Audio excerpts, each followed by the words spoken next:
오늘 하나님의 은혜를 경험한 사람의 특징 감사라는 제목으로 하나님의 말씀 전하도록 하겠습니다. 하나님께서 지으신 모든 것이 선함에 감사함으로 받으면 버릴 것이 없나니 하나님의 말씀과 기도로 거룩하여 짐이라. 아멘. 네, 성경에는 이렇게 계속해서 반복되는 테마가 꼭 있습니다. 그래서 성경적인 교육은 어떤 심미적인 것으로 사람의 어떤 정서나 뇌를 이렇게 늘 자극하는 그러한 게 아니라 정말로 성경적인 가르침은 교육하고 바른 뜻을 전하는 데 있습니다. 이 교육과 바른 뜻을 전하기 위해서는 반복이 반드시 필요합니다. 많은 말씀들이 이렇게 보면은 반복입니다. 그래서 아주 훌륭한 설교자들은 이 반복의 도를 깨친 사람들입니다. 계속해서 예수 그리스도를, 주의 보혈을, 은혜를, 또 감사와 사랑을 얼마나 이거를 잘 반복해서 잘 전하느냐가 설교자가 감당해야 할 그런 굉장히 중요한 일들입니다. 우리가 새로운 것에 목마르다 보면은 그 새로운 것이 주는 어떤 짜릿함, 기쁨, 이제 그런 것들에 매이기가 쉬운데 자칫 잘못하면 그것이 설교도 엔터테인먼트처럼 자꾸 새로운 것을 갈망하는 쪽으로 가기가 쉽습니다. 물론 새로운 것들이 있어야죠. 하지만 설교자의 책임은 새로운 것들로 더 자극적인 것들을 내놓는 것보다는 우리 성도들을 바른 길로 인도하는 것이 되어야 합니다. 그렇기 때문에 반복은 반드시 필요합니다. 제가 여러분께 했던 설교 또 하겠다는 것을 하기 위해서 말씀을 드리는 것이 아니라 오늘의 말씀이 성경 안에서도 반복되고 있다는 것을 여러분께서 아시길 원하기 때문입니다. 고린도 전서에도 바울은 거의 비슷한 상황에서 비슷한 이야기를 합니다. 찾지 않으셔도 되는데 고린도전서 10장의 30절과 31절 말씀 보면 이런 말씀이 있어요. 만일 내가 감사함으로 참여하면 어찌하여 내가 감사하는 것에 대하여 비방을 받으리요. 그런즉 너희가 먹든지 마시든지 무엇을 하든지 다 하나님의 영광을 위하여 하라. 아멘. 이게 다 같은 맥락의 이야기들입니다. 사람들은 먹는 것으로 나의 신앙이 어떠하다를 증거해야 했습니다. 왜냐하면 유대교가 지금도 그렇잖아요. 먹는 것이 나의 정체성이에요. 사실 신앙이 굉장히 중요한 부분입니다. 또 먹지 않는 것이 나의 정체성입니다. 이걸로 자꾸 사람들이 다투고 너는 거룩하고 너는 거룩하지 못하고 이런 일들이 있다 보니까 바울은 이제 교회 안에서 그것은 별 의미가 없다. 하나님이 지으신 것이 다 선한데 우리가 그런 걸로 서로 다투지 말고 오직 그냥 말씀과 기도함으로 그 먹는 것들을 거룩하게 하는 일들을 하라라고 오늘 말하고 있습니다. 우선 하나님이 만드신 모든 것이 선하다는 것부터 우리는 분명히 알아야 합니다. 왜 이런 이야기들이 있었을까요? 물론 여러 가지 부분들이 있겠지만 제가 느끼기에는 이게 이단과의 어떤 대립이 분명히 있기 때문이다라는 생각을 가졌습니다. 당시 이단이었던 우리가 많이 들어보는 영지주의자라고 얘기하는 사람들 있지 않습니까? 이런 사람들은 왜 세상에 악이 있느냐? 이거는 창조주 하나님이 악하시기 때문에, 그래서 악으로 세상을 창조했기 때문에 세상이 악한 것이다 라고 얘기를 했죠. 그래서 그들은 하나님 이해가 굉장히 이렇게 이분법적입니다. 세상을 창조한 하나님은 악한 하나님이고, 그리고 성경에 있는 또 하나님은 좋은 하나님으로 이렇게 굉장히 이분법적으로 생각을 하는 거죠. 그런데 바울은 그렇지 않다라는 거예요. 하나님이 만드신 것은 다 선하고 다 좋은 것이다라고 말합니다. 제가 어떤 환경주의자의 포스트에서 그런 글을 읽었어요. 근데 제가 굉장히 공감이 갔거든요. 뭐라고 얘기했냐면 자연은 죄가 없다. 근데 그 말이 굉장히 맞는 말이에요. 여러분 한번 생각을 해보세요. 비가 많이 오는 게 그게 사람을 죽이려고 비가 많이 오는 게 아닙니다. 자연은 죄가 없는 거예요.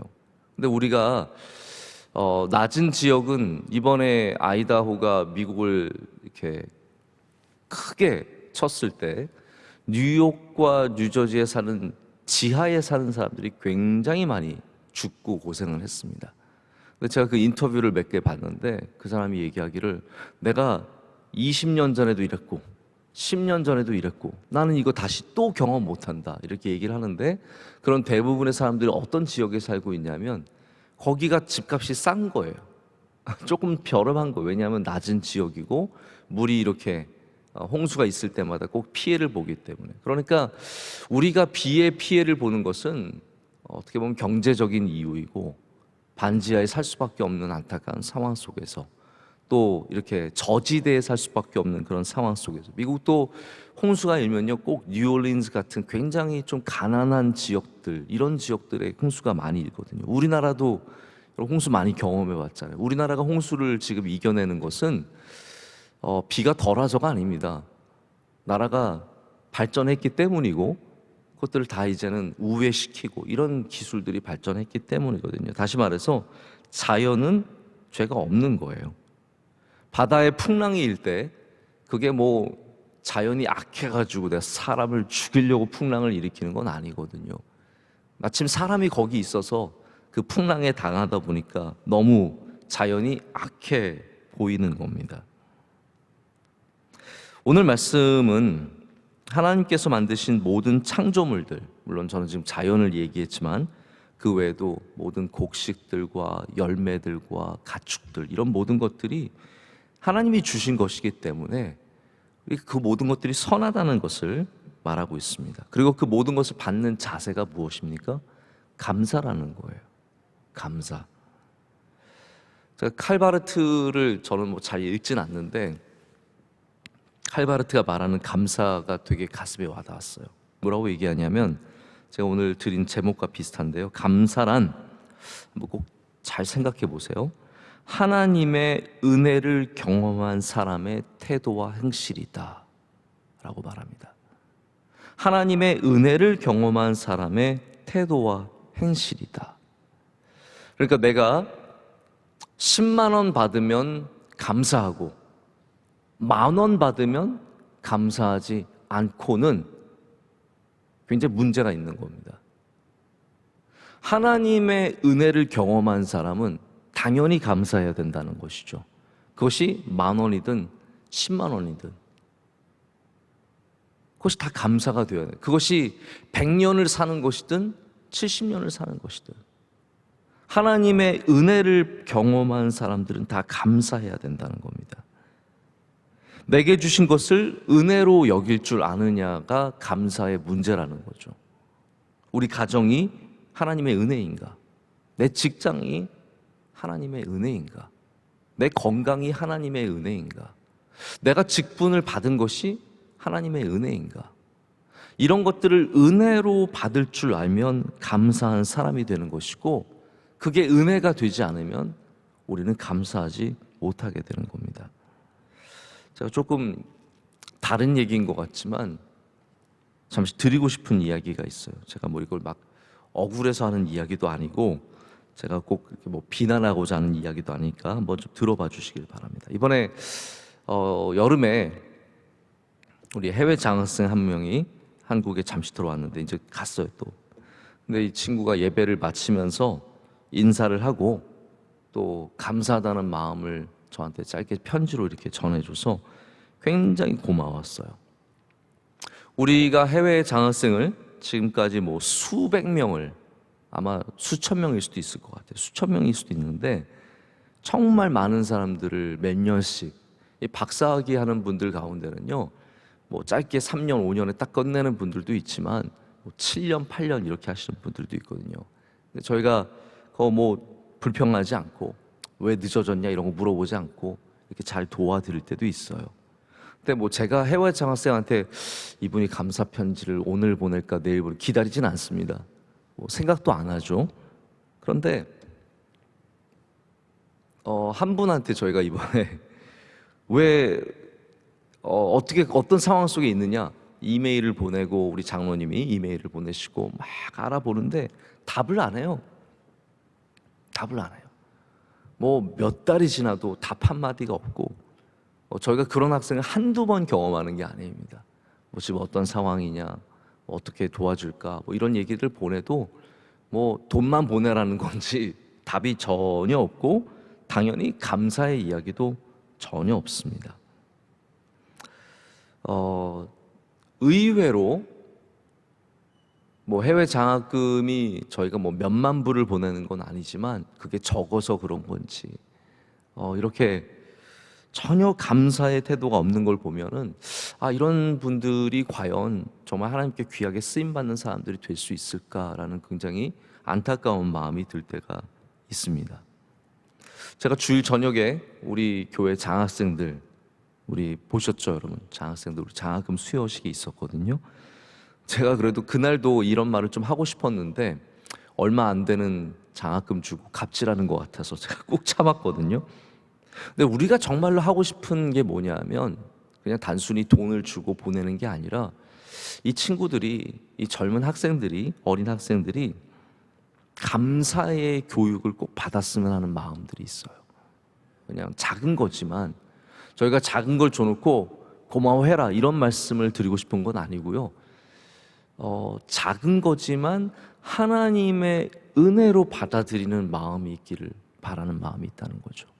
그게 뭐 10만 원이든, 그럼 10만 원 장학금 받으면 뭐 이따위를 걸 주고 뭐 이렇게 넘어가는 게 아니라, 아니 다만 5만 원이라도 누가 도와주면 그걸 하나님의 은혜로 여기면 감사할 수 있는데 100만 원을 받아도 뭐 이것밖에 안 줘 이렇게 되면은요 전혀 감사한 마음이 있을 수가 없는 겁니다.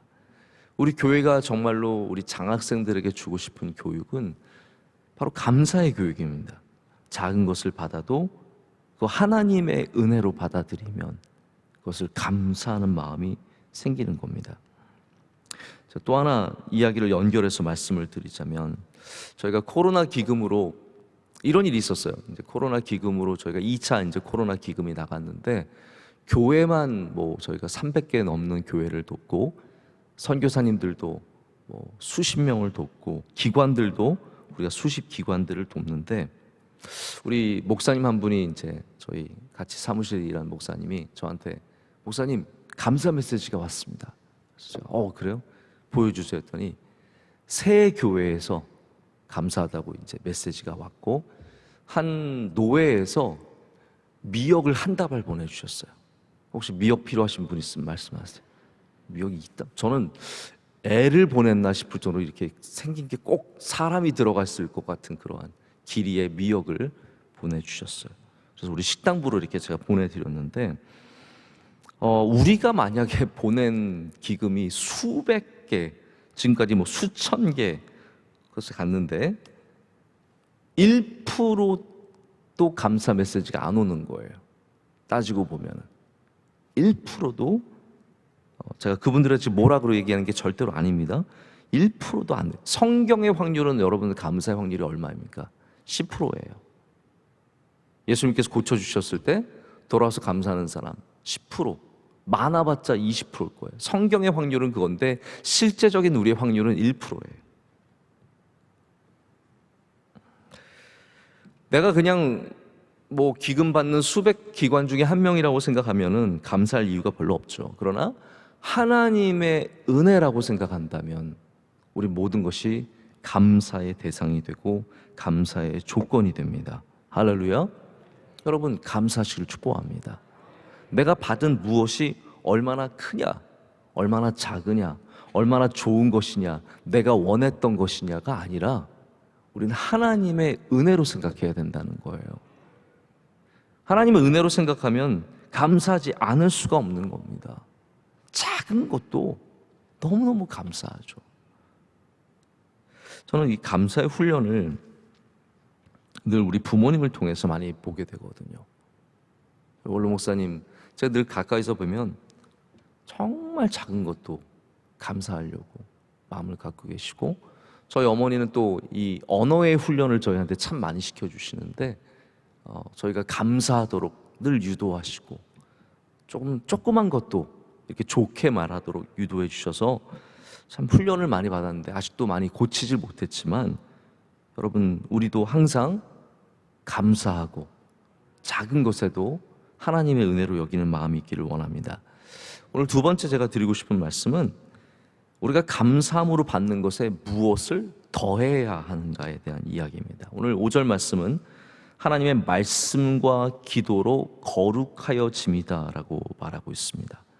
이 말씀이 어떤 말입니까, 여러분? 우리가 감사한 것을 받고 거기에 말씀과 기도를 더할 때 그것이 거룩해진다라는 겁니다. 그러니까 지금 바울은 이런 상황인 거죠. 사람들이 이것이 거룩한 음식이냐, 거룩한 음식이 아니냐에 대해서 다투고 있을 때 그거는 원래 거룩하고 원래 거룩하지 않은 것은 없다는 거예요. 하나님이 만드신 모든 것들은 선하다는 거죠. 그러니까 네가 기도하고 먹으면 거룩해진다라고 말하는 겁니다.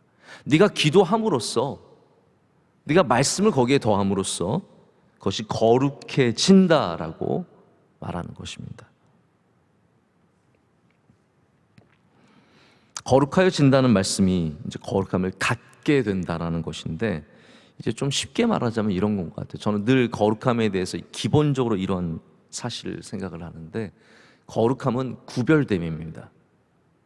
구별되어진다라고 말씀을 드릴 수 있습니다. 예수님께서 예루살렘 성에 입성하실 때 말을 타지 않으시고 나귀를 타셨습니다. 말은 왕의 짐승이고 정복자의 짐승입니다. 나귀는 일하는 평민들의 짐승입니다. 근데 주님께서 그런 나귀를 요구하셨고 그것을 가지고 올 때 뭐라고 제자들에게 말하라고 하십니까? 주께서 쓰시겠다 하라. 주께서 쓰시겠다 하라. 여러분, 이게 무슨 과정일까요? 거룩의 과정입니다. 말이 거룩하고 나귀는 거룩하지 않고, 나귀는 거룩하고 말은 거룩하지 않고, 그런 건 없습니다. 하나님이 만드신 나귀나 하나님 만드신 말이나 다 똑같은 하나님이 지으신 선하신 창조물입니다. 그러나 주님께서 말씀을 더하실 때 그것은 구별되어 거룩한 것이 됩니다. 그게 바로 주께서 쓰시겠다 하라의 정의입니다. 우리가 거룩하게 태어난 게 아니라 주님께서 우리를 쓰시면 우리는 구별되는 것이고 거룩해지는 것입니다. 같은 나무더라도 우리 강대상, 저는 우리 교회 새성전 지을 때 그래도 곁에서 이렇게 조금이라도 함께 생각해보고 또 도울 수 있고 구경이라도 했던 게 참 은혜로 남아 있습니다. 우리 저 십자가, 여러분, 십자가에 있는 나무가 저 무게가 어마어마합니다. 저거 남자 20명이 들어도 겨우 들을 수 있는 그런 정도의 무게고, 그때 우리 십자가 봉헌식 하던 기억이 아직도 너무나 생생하게 납니다. 저는 늘 저게 달릴 때 불안했어요. 너무 무거운데 저 벽에 달려 있을 수 있을까? 여러분, 저 곁에 가면은 가끔씩 이렇게 등골이 섭니다. 이거 무게를 아는 사람은 저기 갔어. 저 이렇게 엎드려 기도할 때마다 하나님 저 살려주세요부터 기도를 하고 시작을 하는 거죠. 여러분, 저 나무가 거룩한 겁니까? 아닙니다. 저 나무는 그냥 세상에 있는 나무와 똑같은 나무였지만 주께서 쓰시겠다 할 때부터 거룩해지는 것이고 그 다음부터는 달라지는 거예요. 모든 것들이 다 같다라는 겁니다. 오늘 하루가 여러분 어떻습니까? 오늘 하루를 하나님이 내게 은혜로 주셨다라고 생각하면 우린 감사함으로 받게 되는 겁니다. 하나님께서 나에게 은혜로 주신 하루라면 우린 그것을 감사함으로 받게 되고, 오늘 여러분이 기도함으로써 말씀을 붙잡음으로써 그 하루를 시작하게 되면 오르는 거룩한 하루가 되는 것입니다. 여기 감사와 거룩의 이 엄청난 다이내믹이 오늘 말씀 가운데 있는 거거든요. 여러분, 무엇을 받든지 감사함으로 받으시길 바랍니다. 여러분의 기업이든 내 기업, 나 다른 일 할 걸, 하나님이 주신 것으로 받아들이면 은혜고 감사입니다. 우리 자녀들, 저 집 자녀들은 왜 이렇게 똑똑한데, 저는 저희 매형 만나고 오면 기가 죽어요. 저희 매형이 저보다 모든 면에서 다 훌륭하셔서 기가 죽고 뭐 얼굴은 기가 죽지 않지만 그래도 뭐 키도 기가 죽고 뭐 여러 가지로 기가 죽는 부분들이 있거든요. 말씀도 너무 잘하시고. 근데 또 애들이 다 똑똑해요. 뭐 재혁이, 재원이, 우리 재원이는 뭐 늘 1등하는 애고, 재한은 우리 매형 표현에 의하면은 뭐 저기 공부를 안 해서 그렇지 머리는 최고다. 우리 늘 하는 말 아닙니까 그건? 네, 공부를 안 해서 그렇지 머리는 최고다. 이렇게 얘기하고. 우리 셋째 여자애가 지금 중학교 몇 학년밖에 안 되는데 키가 저랑 똑같아요. 하여튼 그 집은 키도 다 커요. 쓸데없이 키만 확 커가지고 기가 팍 죽어요. 그런데 저희 아이들도 하나님이 우리에게 보내주신 거면 그게 은혜고 그게 감사고, 그리고 우리가 그 아이들을 위해 기도할 때 그 아이들이 주님께서 쓰시는 거룩한 아이들이 될 수 있다는 겁니다. 오늘 여러분 모든 것을 말씀과 기도로 거룩하게 하시길 바랍니다. 그럴 때 하나님께 쓰임받는, 구별받는 것들이 되어서 우리 하나님께 감사한 마음이 더욱 커져갈 줄로 믿습니다. 오늘 감사와 은혜가 그리고 거룩함이 함께 하시는 귀한 하루가 되시기를 축복합니다. 이렇게 기도하시겠습니다. 하나님 아버지 감사합니다. 주님의 사랑과 은혜로 오늘도 새벽을 깨우게 하시고 주님 앞에 나와 예배하게 하심을 감사합니다. 하나님, 우리에게 주신 모든 것이 주님의 은혜입니다. 우리가 그것을 은혜로 받지 못할 때 우리 마음이 강팍하여지고 우리 마음이 메말라가는 것을 경험합니다. 하나님, 이 시간도 주님이 주신 모든 것을 은혜로 받게 하여 주시옵소서. 작은 것도 어려운 것도 힘든 것도 은혜로 받아서 넉넉히 감당하는 감사의 사람들이 되게 하여 주시옵소서. 항상 감사하게 하여 주시고 어떤 일에든지 주님을 바라보게 하여 주시옵소서. 그 모든 것 위에 말씀과 기도로 거룩하여지도록 깨어서 영적으로 그 일들을 바라보며 그 일들을 감당하는 주님의 백성들이 다 되게 하여 주시옵소서. 이 나라와 민족을 긍휼히 여겨주시며 한국교회 위에 은혜 내려주시며 우리 명성교회를 주의 장중에 붙잡아 주시옵소서. 하나님, 여름이 다 지나가고 가을이 왔습니다. 추석을 앞두고 분주한 가운데 있습니다. 하나님, 주의 성도들 무슨 일을 하든지 동행하여 주시고 잘 되게 하여 주시오며 주의 능력을 더하여 주시옵소서. 건강의 은혜를 허락하여 주시옵소서. 우리 집사님 가정의 딸이 백신을 맞고 또 뇌출혈이 있습니다. 주님, 은혜 내려주셔서 고쳐주시고 깨끗게 하여 주시옵소서. 우리 피택 권사님 한 분은 또 백신을 맞고 급성 백혈병에 있습니다. 주님께서 모든 치료의 과정에 은혜를 내려 주시옵소서. 하나님, 우리 모두 주님 붙잡고 승리하게 하여 주시옵소서. 오늘 기도하신 주님의 귀한 여종의 기도를 들어주시고 하나님께서 그와 그의 가정에 하시는 모든 일들 가운데 갑절의 은혜를 허락하여 주시옵소서. 우리 사랑하는 원로 목사님, 주님께서 날마다 동행하여 주시고 신원을 강건하게 붙잡아 주시옵소서. 오늘도 주님과 함께하는 거룩한 날이 되게 하여 주시옵소서. 예수님의 이름으로 간절히 기도드립니다. 아멘.